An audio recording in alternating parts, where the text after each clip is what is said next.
Hey, does anybody have any announcements to say for the homecoming? Joseph?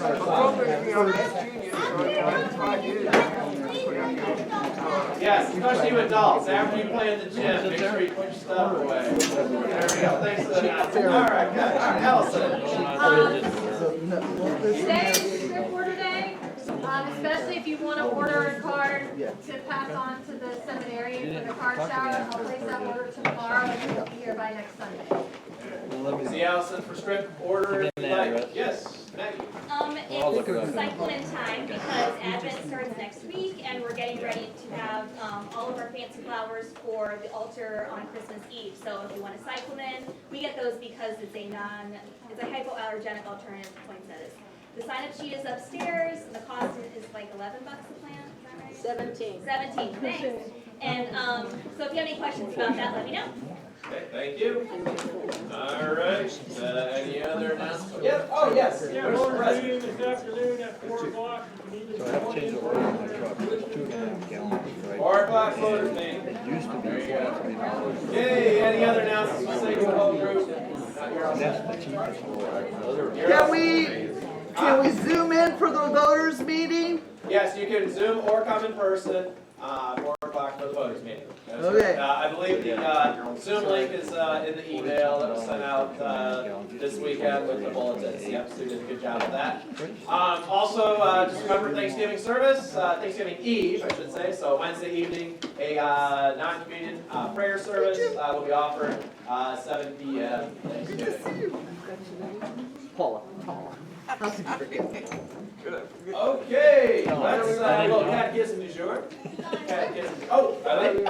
Don't forget, we're practicing for the Christmas program at 10:15. The teachers know. Okay. In the fireside room, we'll be practicing with the younger kids.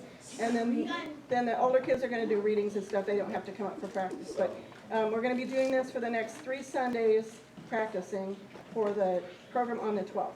Okay, Sunday school practice starts at And on the 10:15. 12th, everybody needs to be on time. Yes, please come on time and bring your singing voices. It's a single. December 12th. All right, Catechism.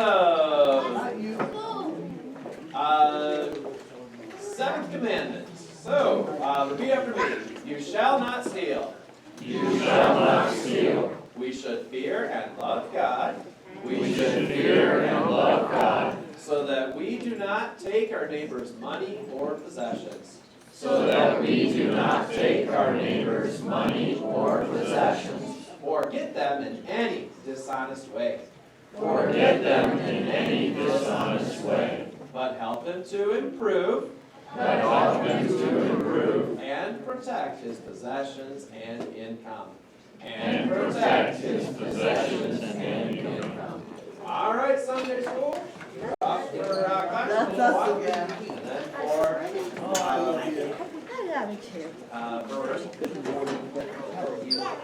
Hey, hey. I am thankful for the big towels. Me too. All right. So, where are we at now? We are moving on to a new chapter in the Bible, Isaiah chapter 23. All right, a new song, the oracle concerning Tyre and Sidon. Just to let you know that it comes to this section of scripture called the oracle, oracles against the nations or concerning the nations. This is our last one. So we'll move on to a different section of Isaiah. After this study, probably take 2 weeks on this one because it's I got a few details to cover with you for the sake of the background, where the places are, and then the applications. So, Isaiah chapter 23, the oracle concerning Tyre and Sidon. All right. So again, I'll cover the people and the places. I'll cover the overall text of the oracle, and then the application of this chapter. So, to start off, the people and places in Isaiah chapter 23. So again, the main places listed in chapter 23 are Tyre, Sidon, Tarshish, and Cyprus. And a lot of those names and places should sound familiar to you. Tyre, Sidon, Tarshish, and Cyprus, because they come a couple times throughout the scriptures. So we'll take a look at that and see, what's going on about this time in Isaiah's days, and rationale for why Isaiah speaks what he does. So, Tyre and Sidon. So, good old geography here. So again, Jerusalem is probably down here. So Tyre and Sidon are north and west of Jerusalem. Quite a bit of a haul. All right, and they are known for being on the coast. They are coastal cities, and actually Tyre is really cool. This map doesn't really show the detail, but if you really look closely, it's like a little peninsula that kind of just sticks out from the coast, and I guess they're known for beaches. So, because the whole city is like this little nub of a peninsula that kind of just sticks out from Asia. Yeah. Well, Isaiah's time, Tyre was actually an island. Ooh. And Alexander the Great built a causeway to lay siege to the city of Tyre, and that's why it's now on the peninsula. Wow, there you So go. at the time of Christ, it was attached to the mainland, but in Isaiah's time, it was an island. So in Isaiah's time, it was an island, and so kind of like New York, kind of. And then it got built up so that it's no longer an island, but a peninsula. Yeah, kind of like the story of Boston, right? And you keep on backfilling. Eventually, you end up with more land somehow. Hope we don't have an earthquake. All right. So let's learn a little bit about Tyre. All right, or is it Tyre? I think it's Tyre. I've always heard it's Tyre. I don't know, I tire of this discussion. I tire this. All right. I don't want to tire you with this needless debate. So, 1 Kings 5. Let's learn a little bit more about Tyre and Sidon here from the Bible. So, 1 Kings chapter 5.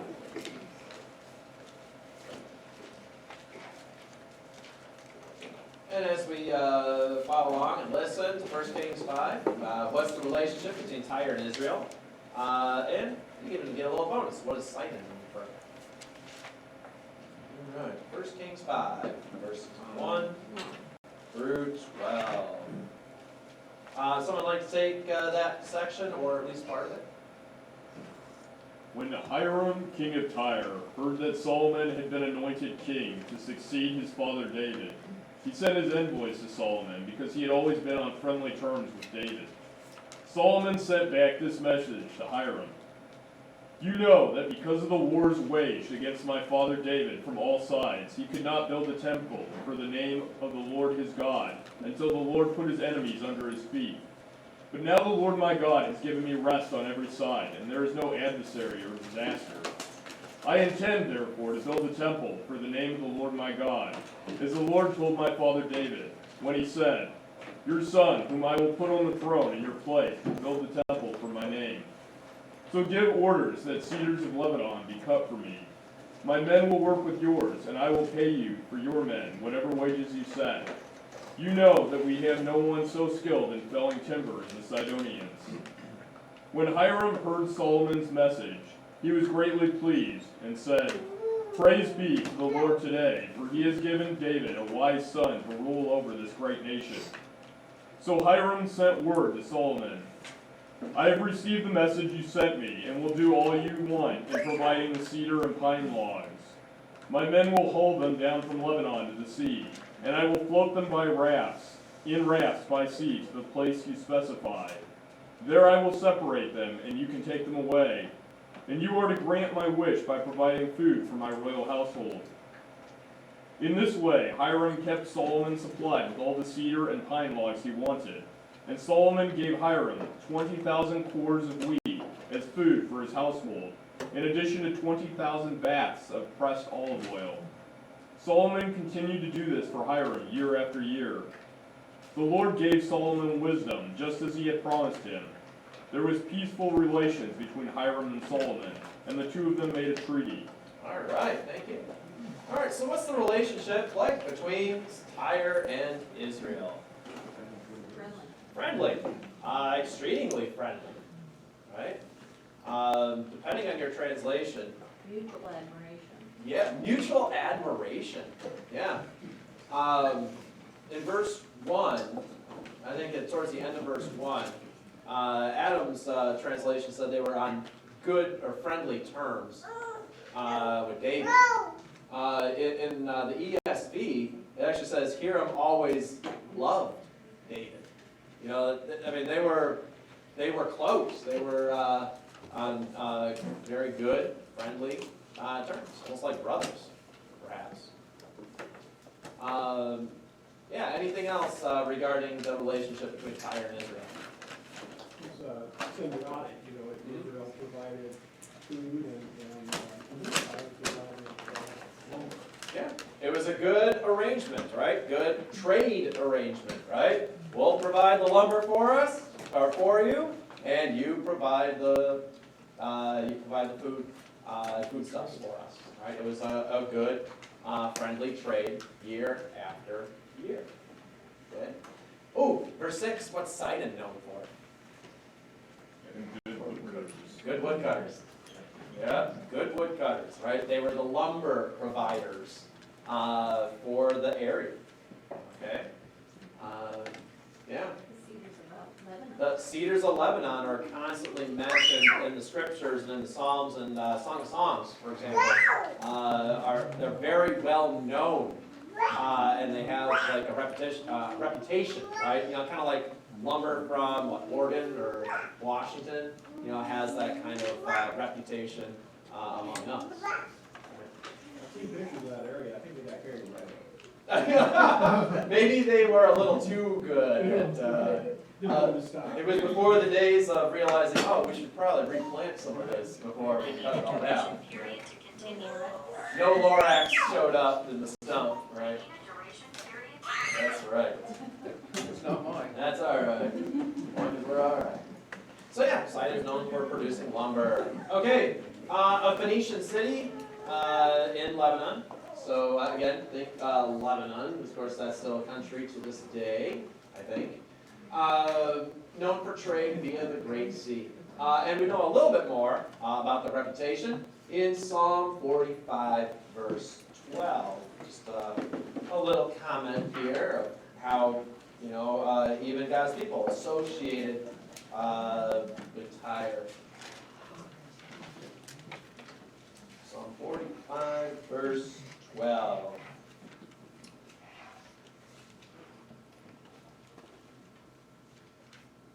It says, the people of Tyre will seek your favor with gifts, the richest of the people. I know that they just have a reputation. Yeah. The daughters of Tyre is what I have. The daughter. King Okay. James. Yep. King James. How does it finish? Can you read the whole thing? Yeah, and the daughter of Tyre will come with a gift. The rich among the people will seek your favor. Okay. Interesting. So it's a little different. Yeah. So it almost has a feel of being desirable, right? The image of being desirable. Yeah, and then verse 12 in our translation, it has the richest of the people. Yeah. It says in my study notes that the king there was the first to officially recognize David's reign. Yeah. That's a big deal. Yeah. Yeah. King Hiram, again, had very good relations with David, right? And recognized him as king. And you know, the way he talks, right, even as the Lord's anointed king, right? You know, he praises and blesses the Lord when they had that arrangement back in 1 Kings. Yeah. All right, so that's Tyre for you. Now we got Sidon, or Sidon. Sidon. About 23 miles north of Tyre, again on the coast of the Great Sea. We know that Sidon is mentioned in Genesis chapter 10 in the Table of Nations, so connected to Ham and the Canaanites. But when we usually come across the title or the name of Sidon, it's usually paired with Tyre. If you ever noticed that. It's Tyre and Sidon, right? And that's because of, shared political control. Is that a lot of times kings would take over both nations, or both city-states, if you will. The location, right? They're close by. And, of course, Jesus puts them together.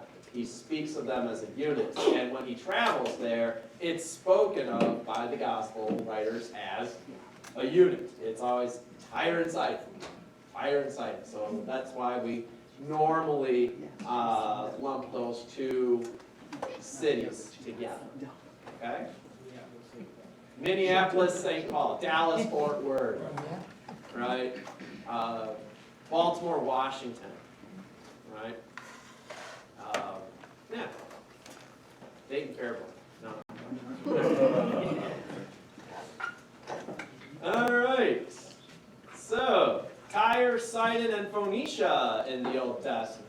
Okay, so again, think of the Phoenicians as kind of the overarching power or nation that usually controls both Tyre and Sidon in the Old Testament times. All right, so let's look at 1 Kings 11. 1 Kings 11. What was the influence of Sidon upon King Solomon?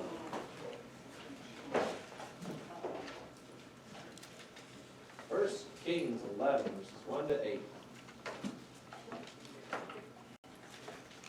Now King Solomon loved many foreign women, along with the daughter of Pharaoh, Moabite, Ammonite, Edomite, Sidonian, and Hittite women, from the nations concerning which the Lord had said to the people of Israel, "You shall not enter into marriage with them, neither shall they with you, for surely they will turn away your heart after their gods."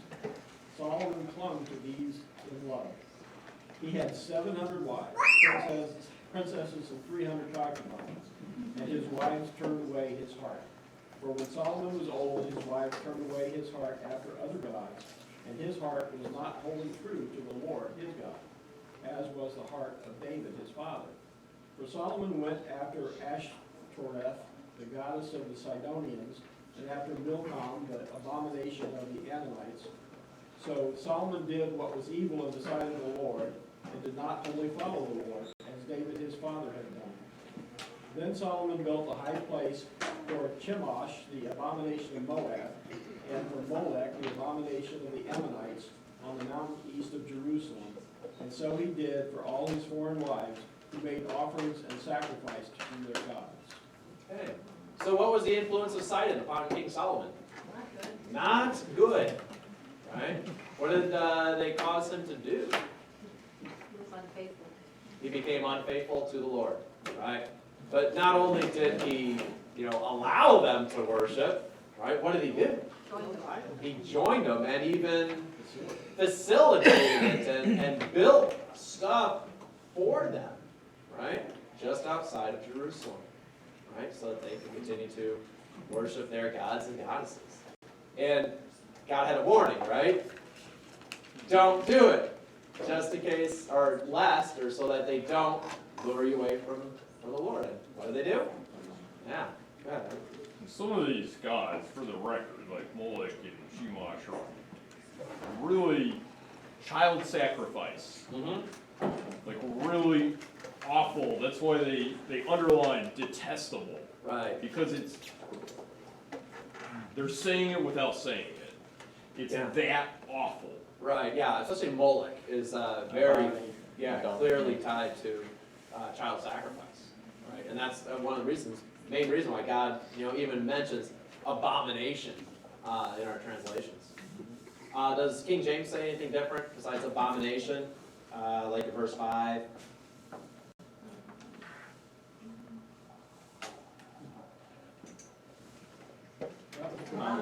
Abomination. That was pretty typical. Detestable. The Philistines, they had found a cemetery area around Carthage, in Tunis, with just hundreds of infant skeletons. Wow. Lord have mercy. So that was the warning, yet Solomon still did it. Now, take a look at 2 Kings 23:13. 23, 2 Kings 23:13. How long did this influence last of the gods and goddesses of all the nations, especially Sidon? 2 Kings 23.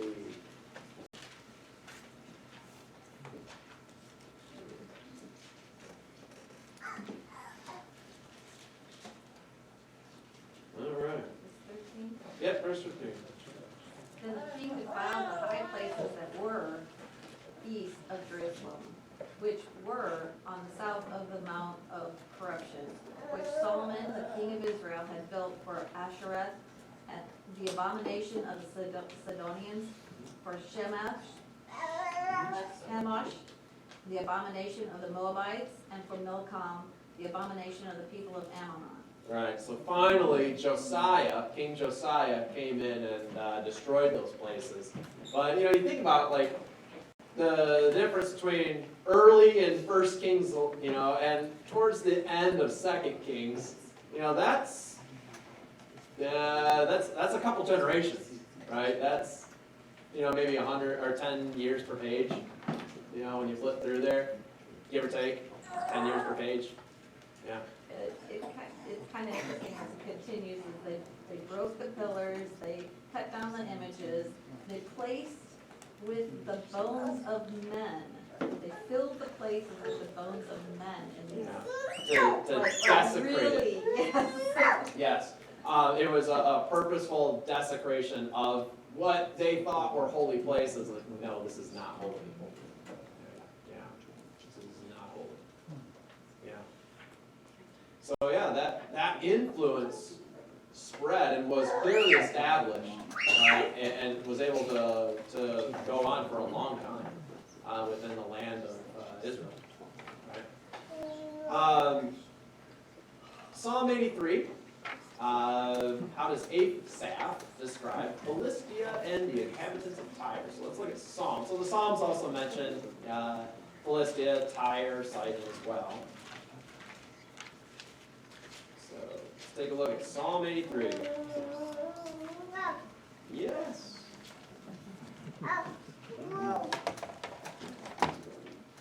All right. I'll read this one here. Verses 1 through 8. Psalm 83. O God, do not keep silence. Do not hold your peace or be still, O God. For behold, your enemies make an uproar. Those who hate you have raised their heads. They lay crafty plans against your people. They consult together against your treasured ones. They say, come, let us wipe them out as a nation. Let the name of Israel be remembered no more.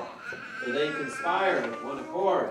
Against you they make a covenant. The tents of Edom and the Ishmaelites, Moab and the Hagrites, Ebal and Ammon and Amalek, Philistia with the inhabitants of Tyre. Asher also has joined them. They are the strong arm of the children of Lot. So how does Asaph describe Philistia and the inhabitants of Tyre here in the first couple verses? They're enemies, right? They are enemies of the Lord. Right? What are they doing? Banding together. Banding together. They're banding together against God, against His people. Yeah, laying crafty plans. Consulting together against your treasured ones. They're trying to cut off the people of Israel. And of course, when you cut off the people of Israel, you're also cutting off, or trying to cut off, the very promise of a Messiah. Right?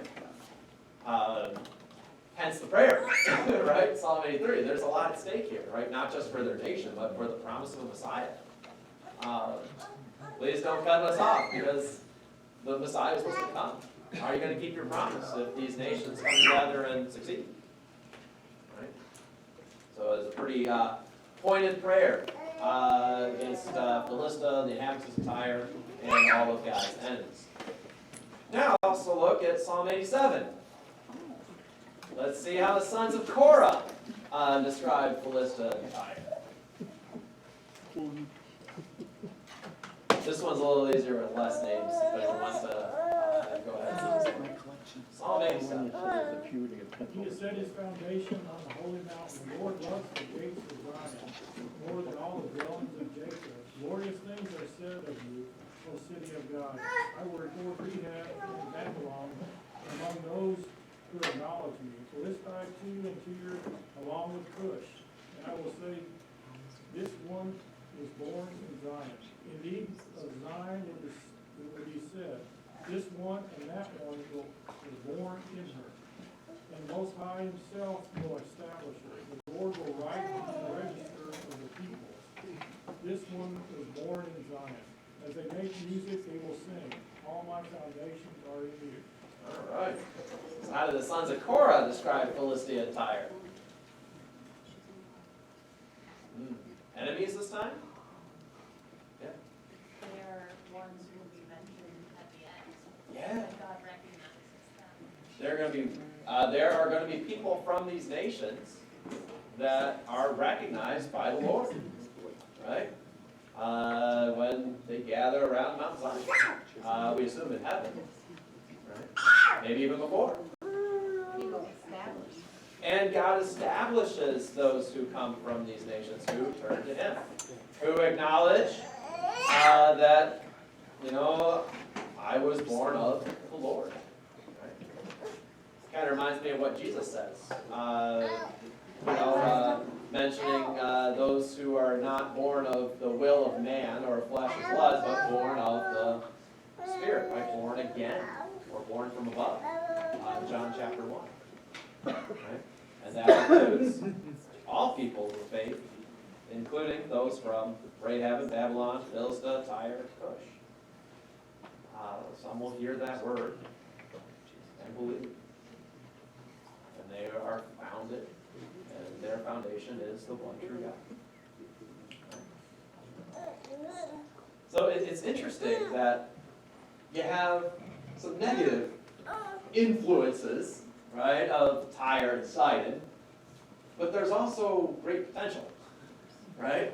Or the fact that there are some who don't go along with, the terrible things, right, but do follow the Lord and are established by Him. Right? This is very interesting. Yeah. Christ encountered a Sidonian woman, right? The Syro-Phoenician woman, sometimes translated that way, right? That there was a woman from this area who implored the Lord for help, and the Lord heard her request and answered. Right? And it even says that she had great faith. She had great faith. Yes, he did call her a dog. Actually, she admitted that she was a dog, right? It's not right that the children be, that the children's bread be fed to the dogs, right? But she said, well, even the dogs eat from the master's table, the crumbs that fall. So, there you go. All right, Tyre, Sidon, and Jesus. So let's take a look at some examples of Jesus dealing with Tyre and Sidon. All right. We'll start with Mark.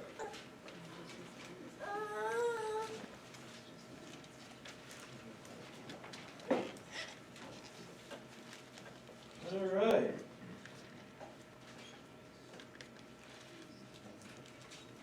All right, Mark 3, verses 1 through 12. Again, he entered the synagogue, and a man was there with a withered hand, and they watched Jesus to see whether he would heal him on the Sabbath, so that they might accuse him. And he said to the man with the withered hand, "Come here." And he said to them, "Is it lawful on the Sabbath to do good or to do harm, to save life or to kill?" But they were silent. And he looked around at them with anger, grieved at their hardness of heart, and said to the man, "Stretch out your hand."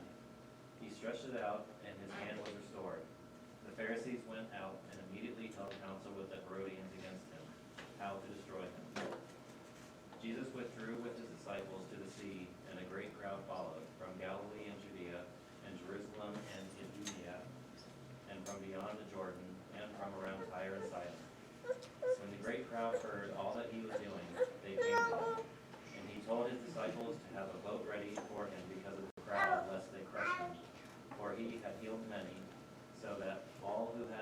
diseases pressed around him to touch him. And whenever the unclean spirit saw him, they fell down before him and cried out, "You are the Son of God." And he strictly ordered them not to make him known. All right. So why did Jesus withdraw from Israel to the sea? To get away from the Pharisees. Why in particular did he need to get away from the Pharisees? Especially you can look for 6. Why did he need to get away? Huh? They were looking to kill him, right? They were looking to destroy him, all because Jesus did what? Healed somebody on the Sabbath day, right? And did it right in front of them. And they were looking for him to trap him. He knew it. He called them out on it, did the healing anyway, and then left. Right? Yeah.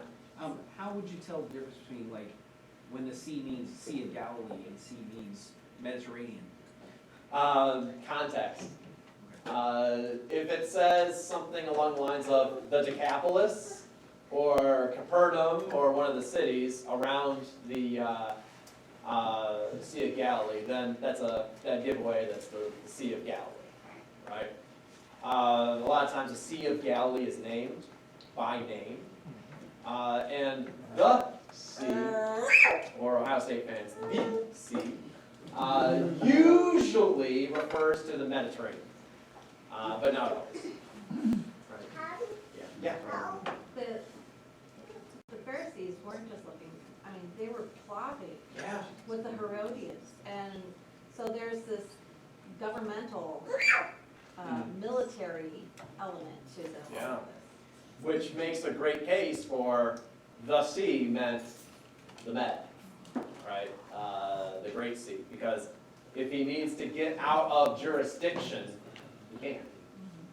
It's interesting, you got the Pharisees who want to destroy Jesus for keeping him on the Sabbath, and they consider it to be unlawful.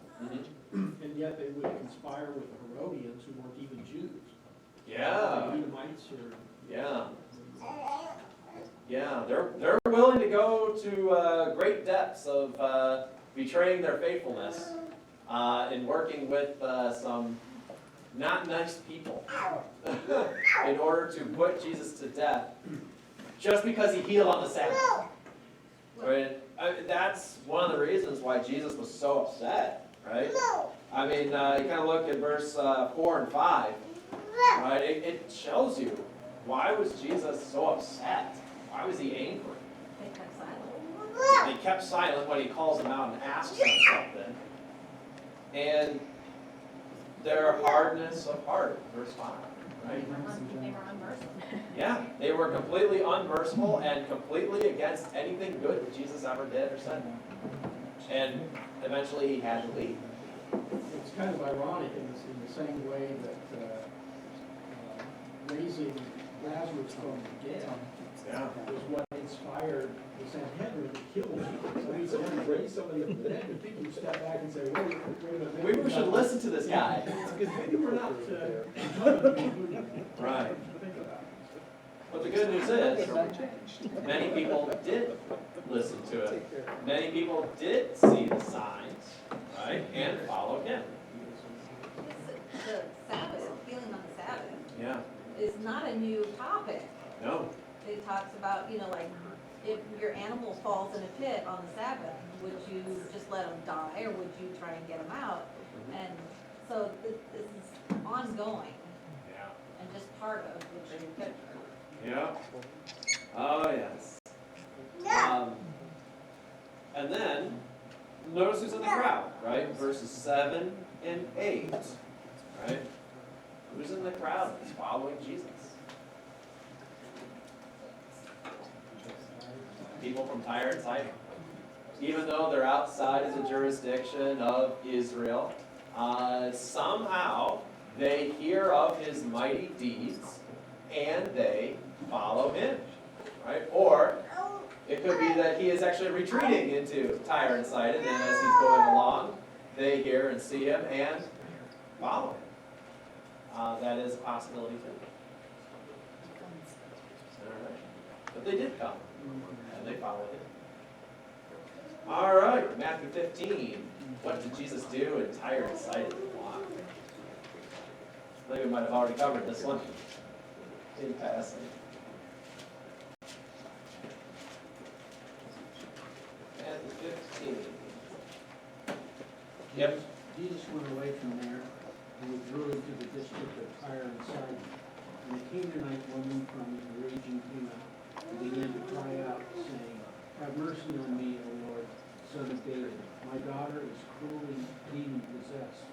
But he did not answer her a word. And his disciples came and implored him, saying, "Send her away, because she keeps shouting at us." But Jesus answered and said, "I was sent only to the lost sheep of the house of Israel." But she came and began to bow down before him, saying, "Lord, help me." And he answered and said, "It is not good to take the children's bread and throw it to the dogs." But she said, "O Lord, but even the dogs feed on the crumbs which fall from the master's table." And Jesus said to her, "O woman, your faith is great. It shall be done for you as you will." And her daughter was healed at once. What did Jesus do in Tyre and Sidon? A miracle. He healed, right? Why? Why did he do it? Well, I mean, he tells her that he was sent only to the lost sheep of Israel, right? But he knows that's not true, right? Right. Like, he was sent for everybody. So this was a moment to show his disciples at least, right, that, yeah, I came for Israel, but I'm here for everybody too. Because she showed faith. Right. She showed faith. I think it's actually a nice contrast, these two passages, right? You know, Jesus presses the issue a little bit, right, to the point where it's uncomfortable, right? He presses the issue with the Pharisees regarding healing on the Sabbath, right? And how did they respond? They were quiet. They kept their mouths shut. They didn't say a word. They were just waiting for him so they can trap him, right, and destroy him. Whereas when Jesus pressed it a little bit with this woman regarding, hey, I was sent only to the lost sheep of Israel, how did she respond? Mercy. Humility, and still begged for mercy, still asked, still pleaded, still engaged with Jesus. And of course, Jesus answered her. Yeah. She responded in faith. She responded in faith, right? That's the big difference, right? This woman from Tyre and Sidon responds with great faith. I think that's what it says, right? Yeah, verse 28, right? Great is your faith, right? Whereas, And isn't it true that most of Jesus' miracles he performed only where there was faith? a lot of them, yeah, except for, yeah, he did some miracles in Nazareth in his own town, right? But he couldn't stay there, A few. right? He couldn't stay there because of their hardness. So the response of these two people, the woman and the Pharisees group, is an indication that she had the Holy Spirit and they did not. Yeah, right. But if you look on paper, who should have had it, right? On paper, based on, you know, their family upbringing, based on where they were from, based on the religious training and permeating of the scriptures, right? They should have had it. They didn't, right? They rejected it. Yeah. It's also significant that she was Canaanite because Yeah. Israel was ordered to destroy the Canaanites, devote to destruction, back in Deuteronomy. Yeah. And so, you know, here's this descendant of that group of trash. Yeah. Like God had warned, don't intermarry, right? They are dangerous for your faith. Yeah, it didn't work out. Yeah. And yet, she heard. And she believed, right? But she had to hear it somewhere, right? Because what she called him in verse 22? Son of David, right? She calls on him, have mercy on me, O Lord, son of David. Yeah.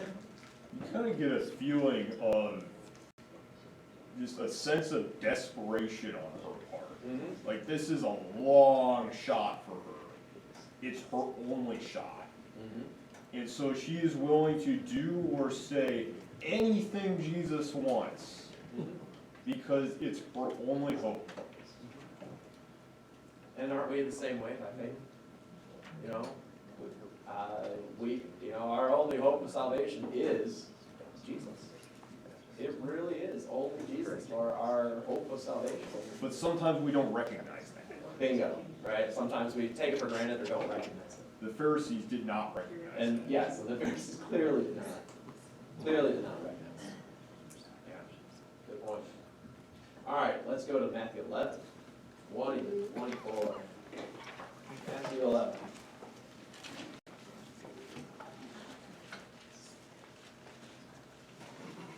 Matthew 11, 20 to 24. So as we go through this little section, we want to evaluate what is Jesus' evaluation of Tyre and Sidon. Then Jesus began to denounce the cities where most of his mighty works had been done because they did not repent. Woe to you, Chorazin! Woe to you, Bethsaida! For if the mighty works done in you had been done in Tyre and Sidon, they would have repented long ago in sackcloth and ashes. But I tell you, it would be more bearable on the day of judgment for Tyre and Sidon than for you. And you, Capernaum, will you be exalted to heaven? You'll be brought down to Hades. For if the mighty works done in you had been done in Sodom, it would have remained until this day. But I tell you that it will be more tolerable on the day of judgment for the land of Sodom than for you. Woo. This is the word of the Lord. Thanks be to God. Okay, what's Jesus' evaluation of Tyre and Sidon? They were righteous. They were righteous. Yeah, especially compared to Any of these. Chorazin and Bethsaida. Right? Hey, if I had done all those things I did in your town, Chorazin, in your town, Bethsaida, Tyre and Sidon, they would have repented. Sackcloth and ashes. Right? Kind of reminds you of Nineveh. Right? You know, Jonah. Right? If they would have heard that warning from the Lord, and they would have done, if I would have done the things there, they would have repented. Just like that. Yeah. The thing about Capernaum, Bethsaida, and Chorazin, and even Nazareth, that was like Jesus' home turf. Yeah. So Capernaum and Bethsaida and Chorazin are very close together geographically. Nazareth is not that far away. Yeah. And Tyre and Sidon are a foreign country, a foreign pagan country. Yeah. Yeah. So the people that knew him best disbelieved him the most. Yeah, people who knew him best disbelieved him the most, right? I mean, yeah, that whole area was Jesus' stomping grounds, right? His base of operations as he grew up, right? And of course, Capernaum was kind of the base of operations for most of his ministry. And a region where he called a lot of his disciples. But yeah, they rejected him. It's pretty clear when Sodom would be better off than you. Yes. Yes, it is, right? You are without excuse. I have been here the entire time. I have done all these mighty works, and you still won't listen. Still All this won't listen. despite the fact that he's followed by crowds everywhere he goes. Yeah. It puts a picture to unbelief and impenitence and just rejecting Jesus. I mean, he just describes it in such a way that's like, well, yeah, why didn't we? You know, in that context, in Tyre and Sidon, you know, this doesn't really say that they're righteous. I mean, they could be neutral, but, you know, he's grouping them in with Sodom. Yeah, he is grouping them in with Sodom as a parallel. Yeah. But, so, to answer the question, what's Jesus' evaluation of them? I would say at the very least, they were ignorant, Okay. maybe non-committal, although, you know, But at least there's potential. there's There's potential. I think there is good, clear potential in Tyre and Sidon. Yeah. In the sense of, how many ministers, after they're ordained, go back to the church where they grew up and become a minister? Not many, for good reason. Okay, Yeah. so, you know, we're sitting here can, Yeah. giving these guys a bad name, but at the same time, I understand, Yeah. What God's call is God's that's call. little Jesus. I knew him when he was a little, Yeah. But at the end of the day, right? I understand that. I'm not denying that. The word is, right? He who receives you receives me, right? And he who receives you receives I the one who understand sent that, me. but it's gotta be, Yeah, it says too often, right? The temptation is real, right? To focus on the character of a person or what you know about the person or familiarity with the person instead of what the person is called to do. So do you know many ministers who go to their home church, where they grew up at? That is pretty common in international ministries. Well, okay, all right, Wow. okay, overseas? Overseas ministries, or to ethnic groups. Okay, yes. Coming out of seminary, though, the seminary it's unlikely to send a candidate. As far as I know. As far as I know, yeah. Although candidates who go, what is it called, what's SMP? SMP, so specific ministry or minister program is that now there is an alternate route to the seminary that it makes it a little easier for those who are established in a particular area to help with the pastor shortage. And they will stay where they live. And if that's where they grew up from, that's where they serve, if that's where they live. So it is actually quite possible now with an alternate route where a pastor would serve in his own hometown. It's quite possible. We'll have to see how that works or doesn't work.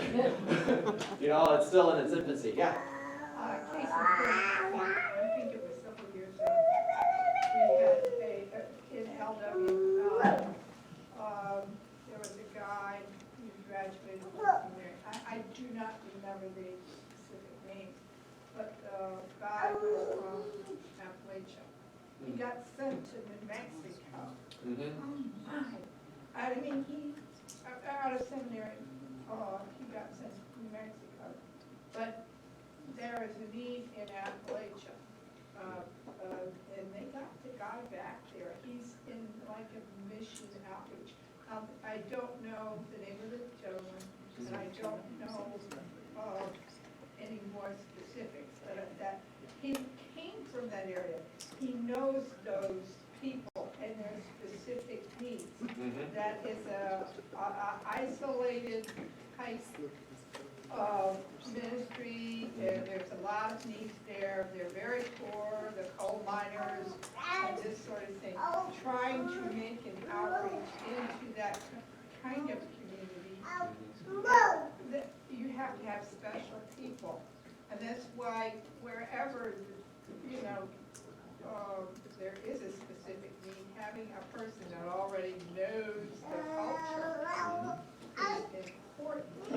Seeing how to make it work, because if God wants you here, he'll put you in the right place. But he has to work, No, you're right, you're right. I don't want to put any conditions on God.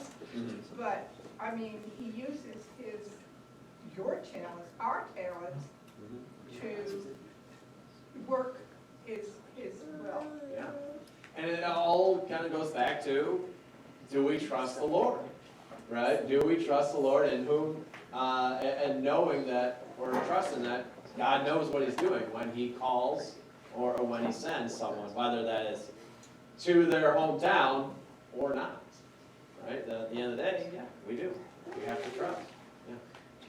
I was thinking about that too before we mentioned it earlier, this idea, it doesn't seem that surprising to me that it would be harder for people who grow up with him to accept him. I think that seems reasonable because it's like, it's the tendency to trust in your human reason over God. And I think that that's a very human thing to do, so I think it seems reasonable because it's human reason.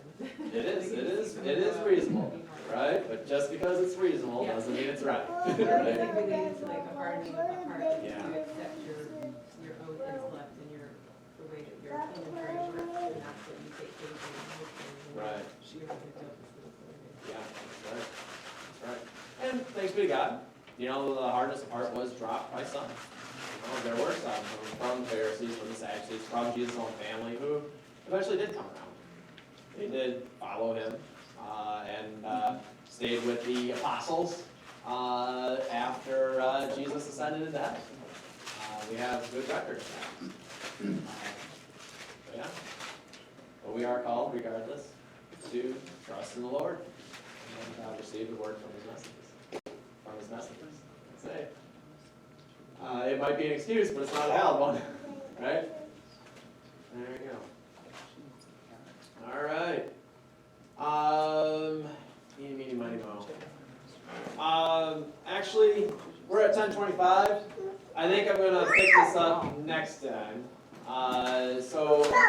We did the big parts of Tyre and Sidon, and I'm just gonna make mention of a few things regarding Tarshish and Cyprus, also mentioned in Isaiah chapter 23, to prepare us for this coming war. So I think what we'll do is we'll call it a day here, and what we